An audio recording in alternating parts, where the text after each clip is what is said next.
Back in 1959, American writer Pat Frank published a novel entitled Alas, Babylon. In it, the residents of a Florida town of Fort Repose dealt with the fallout from a nuclear war.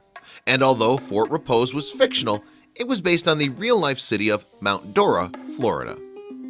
As Frank's book became a resounding success, life in Mount Dora began to mimic art. In fact, by 1961, the Cold War was in full swing. As the United States squared up against the Soviet Union, the threat of nuclear war seemed all too real. And in Florida, just 110 miles from the Soviet missiles in Cuba, the fear was intense. Although people went about their everyday lives as normal, they began to take measures to prepare for a nuclear attack. In schools, children were taught to take shelter beneath their desks. Similarly, sirens were set up to alert citizens of an impending strike. What's more, in many backyards across the country, homeowners began building shelters to protect their family from the devastating fallout of a nuclear bomb. And in Mount Dora, a group of prominent citizens were busy putting their own survival plans in place. Several belonged to the Mount Dora Yacht Club, including Lake County Health Director Dr. James Hall and tycoons Theodore Mittendorf and William Baker. Together, they came up with the idea of pooling their resources to build a giant shared survival center. In time, the complex would become known as the Mount Dora Catacombs. The group, which also included the mayor of Mount Dora, a bank president, a school superintendent, retired teachers, and a minister, approached J.G. Ray, a local builder. Apparently, they believed that a group shelter would offer many economic and social advantages. Psychologically, we're social animals, Hall wrote in his 1962 book, Medical Economics, and there's safety in numbers. I believe that group will survive with fewer problems than will the single family attempting to go it alone. If the father was separated from his family, his wife and children wouldn't have to fend for themselves unaided. They'd be with other families. In fact, Hall believed that between 5 and 15 families were optimum for a survival shelter.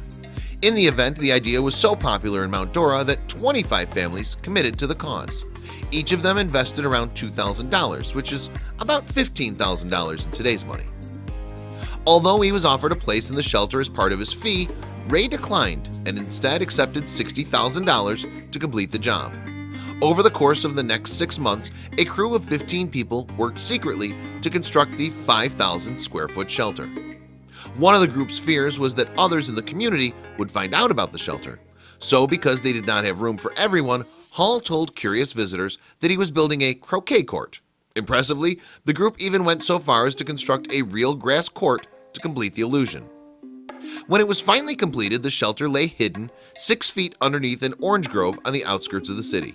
The entrance was marked by a 2,000-pound steel door, designed to swing shut and seal off the occupants in the event of a nuclear attack. If anyone was unlucky enough not to make it in time, they would be abandoned to their fate. Inside, the shelter boasted more than 30 rooms, including 25 private quarters, one for each family. There was also a recreation area, 2 bathrooms, and a decontamination room.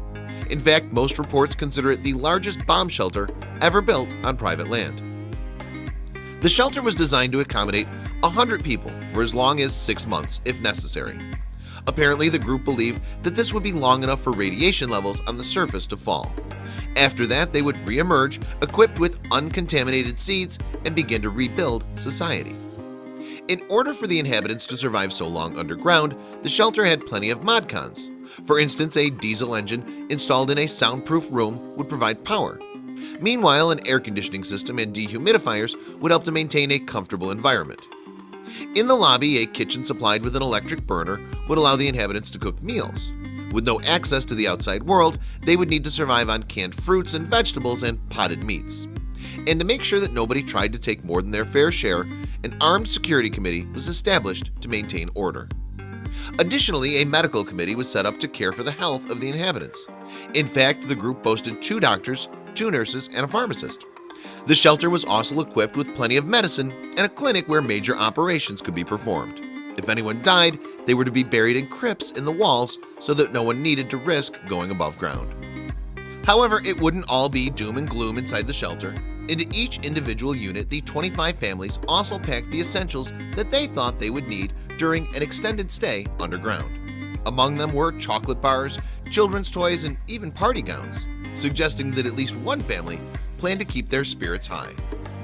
As the powers that be failed to annihilate themselves over the years, each family continued to pay $200 a year in upkeep costs. The money covered the expenses associated with keeping the shelter stocked and ready should the nuclear apocalypse arrive.